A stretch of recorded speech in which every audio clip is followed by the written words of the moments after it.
This is Kowloon Walled City. It's a maze of claustrophobic, time-worn buildings with flickering streetlights, a moldy back alley, and noisy neighbors, giving off this 90s nostalgic vibe. The same city that goes through subtle yet noticeable change. What was once felt disorienting about what's real and what's not starts being clearer, where characters know. People try to find their place in this city, and throughout the show, this anime presents you with a question. Is living in nostalgia worth the price of feeling immense regret? All in a summer that refuses to end. Now take whatever I said and throw it out the fucking window. Kowloon generic romance has a very interesting premise, but the handling of the mystery plot was not satisfying, worse than eating rice with a chopstick. For a show that has romance in its name, I hated their romance. That isn't to say I hate them as characters. Don't let the title and romance fool you into thinking this is gonna be strictly about romance. It's a lot more than that, where we see our main character Reiko learning to be her absolute self. And as for this guy, fuck this guy. I'm necessarily mean to Reiko, but he too has a lot of depth, and all the other characters have been written with depth in mind. But the anime was held back by its own inability to properly balance between mystery and character writing, giving 10x more priority to characters than the mystery. And to some people, that might be good, but to me, as someone who went into this anime with zero expectations, it could have been better. So, what went wrong? First, let's talk about the story. We first get introduced to our main character, Reiko Kujirai, who works in a real estate agency helping clients get properties and do work maintenance for said properties, where in the first episode she is seen coming in late for work, and that's when we get introduced to Kudo, who she is in love with. After completing the job for the day, Reiko and Kudo have a talk on the roof about this new tech called Generic Terra. Apparently, this technology stores memories and helps create eternal youth, funded by the government and the taxpayers. More money required than getting Katy Perry to space. Kudo hates Generic Terra because of what it represents, an end to a never-ending nostalgia. He explains to be nostalgic of Kowloon is to be in love with Kowloon, and that's why he believes Kowloon doesn't change, doesn't need anything new when people living in it are in love with the place. And Reiko responds saying that she doesn't feel nostalgic at all, and it's in this scene that is established that she is the type of a person to try new things like the newest eatery that opened up recently, showcasing the contrast between the boomer and the iPad kid. Then Kudo does his weird thing of being too close to her face. He does it like 20 times throughout the series. But anyway, shows Reiko some of his favorite spots in Kowloon, and that's when we get our first mystery. So who is Kudo's girlfriend? And why did the bartender Gwen say that he was glad Kudo brought his girlfriend again? And why does the Generator machine stare so menacingly? Oh, literally what happens right after the previous scene. Well, I guess you can't top that. Who gon' stop me? You're not stopping me!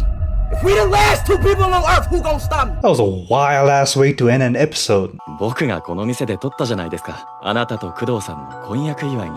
Wait, she is Kudo's girlfriend? But if it is her, how the f does she not know about it? Then who is the woman in the picture? And why the f does that machine keep staring at me? She also realizes that she has no recollection of the past 32 years. And if she has no memories, is she really the person in the photo, or just someone who happens to look like her? Thankfully, the anime tackles the existential question of who she is in a very satisfying way. But how did the anime tackle the mystery plot of her missing memories?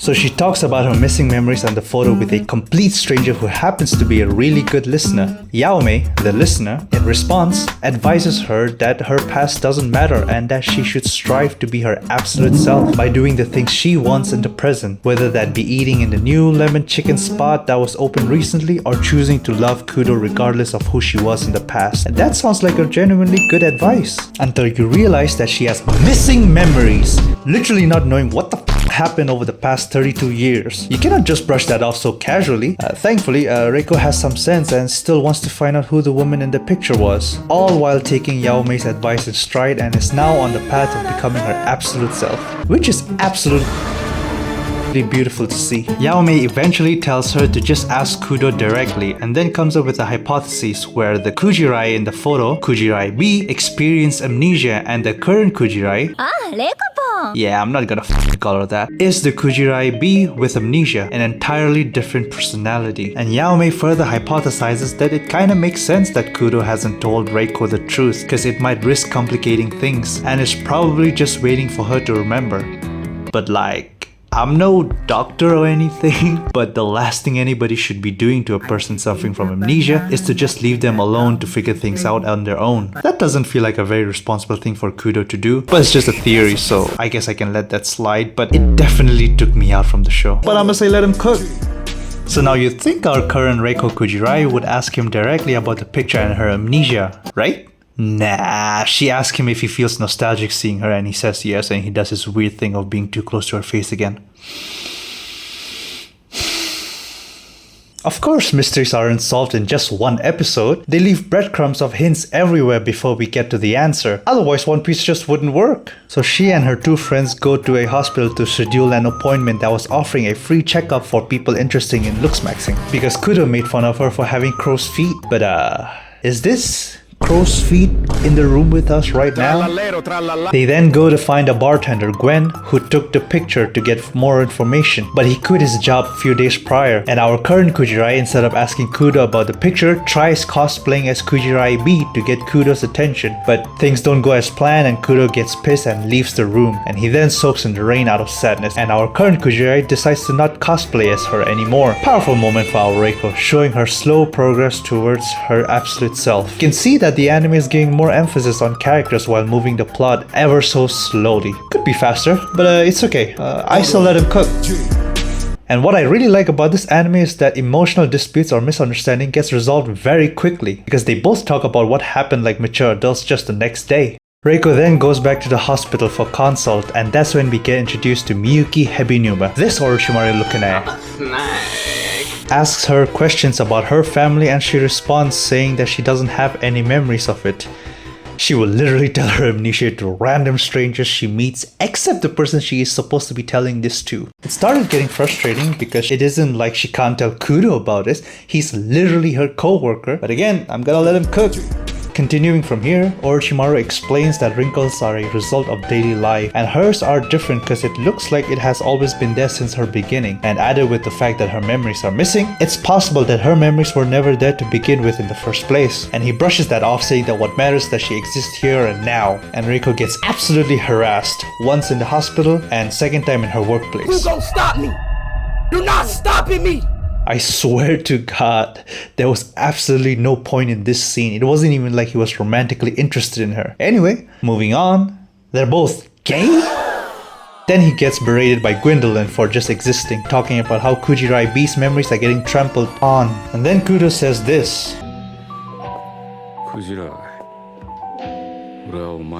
What the actual All this time he belittled her choices for trying new things and now he says this? She herself doesn't know what's going on. Why do you have to be so mean? But this idiot refuses to ask him about the picture and what's going on with her missing memories, even after seeing Kudo 7 times since Yaomei and current Reiko had their hypothesis meeting, and this is the 3rd episode already. And the shit is getting stretched out more than the 1 chapter per episode bullshit that's going on in One Piece. And then something big happens at the end of episode 3. Kudo-san. 私は工藤さんの知ってるクジライ玲子ではないんでしょ Now you think she would ask him directly about what's going on, who Kujirai B is, where are her missing memories, right? Wrong. She goes on to declare how she may have some borrowed characteristic traits, but she still has her own personhood, like picking a new fish tank, trying that chicken lemon, and her being in love with Kudo. Kudo, being the classic hater that he is, dismisses it and says that it's only an illusion, and she faints. And then she wakes up in Kudo's house and Kudo asks her if he should tell her who old Kujirai was. You'd think she would at least be curious about what's going on, right? Guess what? Guess f***ing what? You'll never be able to guess what happens. She says, nah, I'm fine. To be fair, they give somewhat of an explanation as to why she chose to not know the answer now, but like, couldn't this scene have happened sooner? I understand that when writing mystery, we have to let the authors cook, and sometimes that means delaying the answer. But in this case, the way the story is delaying the answer feels so manufactured. I feel like the author is purposely trying to rage bait me. But there's a way to delay the reveal of a mystery in a more natural and less frustrating way. One Piece is the greatest example I can think of when it comes to that, and still make the story engaging 1,000 plus chapters later. Luffy was going to be given an answer on a silver platter on what the One Piece was, and as soon as he realized that he was going to get a shortcut, he... 宝がどこにあるかなんて聞きたくねえ。あるかないかだって聞きたくねえ。俺おっさんから何か教えてもらうんなら俺は海賊をやめる。 The point of me showing this clip is to show you that delaying an answer to a question doesn't have to feel manufactured. The reasoning behind this delay makes sense and is emotionally satisfying, defines the type of man Luffy is, and that's why the delay didn't feel frustrating. While here, the goal was to get an answer directly from Kudo, and she had every opportunity to ask Kudo about who Kujirai was and what the f is happening with her missing memories, and she just decides to not do it. And fine, maybe, just maybe you can argue that Kujirai never got the chance to ask, even though she clearly did. For example, in episode 3, during the rooftop scene, Reiko straight up admits that she doesn't have any memories of the past to Kudo, and Kudo of all people doesn't give a flying about it, calls her feelings an illusion, doesn't even seem concerned with the whole missing memories thing. It feels like no one gives a shit about the main plot of missing memories anymore at this point, aside from this EDP Orochimaru looking at. Crazy how the villain, in quotes, is the only one who cares about it. This kind of shit happens throughout the anime. At some point I got so pissed I threw my comb on the ground. Nice.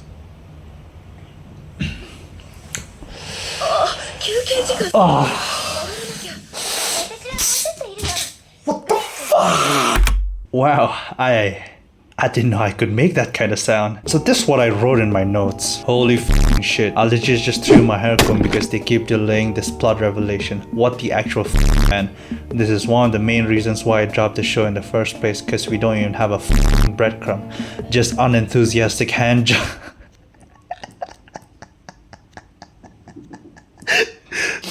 But it is the truth. I did drop this anime around July, but decided to get back into it because of its clickbait potential. I have been complaining so much about the way the mystery was handled, but I think it's fair for me to criticize it. But credit where credit's due. Orochimaru, Gwen, Yulong, and Xiaohei, the supposed antagonists of the show, every time they come up on screen, we at least know that the plot is gonna move forward, even if it's at a snail's pace. And another compliment I want to make is the music. Oh, the music! I could legit just listen to it while driving in an empty street half drunk like my fiancé just passed away. And the aesthetics of this art style is very reminiscent of the 90s, and I don't even know how, but the anime got so immersive that I started feeling claustrophobic because of how suffocating the world of Kowloon feels. Great stuff. The characters are written well with a lot of depth to them, but for some reason characters' IQ gets lower than the room temperature the moment they're forced to deal with the mystery plot. But as of now, I'ma glaze the characters a bit. Current Reiko Kujirai, as I have said it before, it's really cool to see that she wants to be her absolute self by choosing to do what she wants regardless of the consequences, and she values nothing more than to be able to make her own decision, and I 100% f with that heavy, as she finally takes initiative to figure things out at around episode 10, and having another character defining moment in the last episode. Yao Mei, even though she was the one who gave Reiko the idea of wanting to be her absolute self, you can tell that she was running away from her past rather than confronting it, which makes her wanting to be her absolute self feel like something she does to escape from her past. But later on, she decides to confront her mother and eventually feels more self-actualized. Kudo, an absolute hater who can't support his friends when they are doing something new and are succeeding at it. I hated him throughout the whole series, and after the reveal of what had happened to him and his ex-fiancée, Kujirai B, it makes a lot more sense why he felt so distant, constant mood swings, never opened about his feelings until the last episode. It's all understandable, but I still f***ing hate him though, because those mood swings were a big factor for me to almost dropping the show completely. Now, Kujirai B. I didn't really mention her too much at all till now because her involvement in the story was minimal and was only through flashbacks. Her character was made to give more importance on themes and the philosophical aspect of the anime, and her character served its purpose really well. Throughout the anime, Kujirai B was painted as the one who was always right, the strong one, the anchor that held everything together. She always preached about how she doesn't like change, as shown by her lack of interest in reading a sequel to a novel out of fear of it disappointing her. Always wanting to live in nostalgia, always felt distant, larger than life, like some hermit who has all of the world's wisdom. But we eventually get to know that she wasn't this wise person that we all thought she was.